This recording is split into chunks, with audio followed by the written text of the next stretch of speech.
सावकाराच्या घशात पिकणारी आण कोरड भाऊ आमच्याकडं. घरचं असून नशिबात नसल्यासारखं. माझ्या नशिबाचाच भोग आहे. माणसाच्या नशिबाचा भोग किती बी वाईट असला तरी स्वतःचं नशीब येतं बदलता.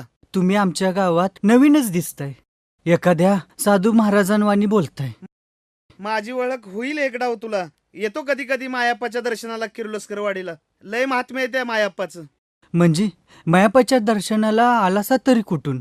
सांगीन कावा तरी. हे बघ, तू काय काळजी करू नकस. एक डाव मायाप्पाच्या दर्शनाला जा, तो सगळं बरं करेल. तोच वाट दाखवील तुला. होय महाराज, तुम्ही सांगाल तसंच करीन. तुमचा आशीर्वाद असाच माझ्या पाठीशी राहू द्यात. जय मायाप्पा. जय बिरोबा. मायाप्पाचा महिमा काय भक्ताच्या पाठीला. माझ्या धनगर जातीला देव बळची भेटला.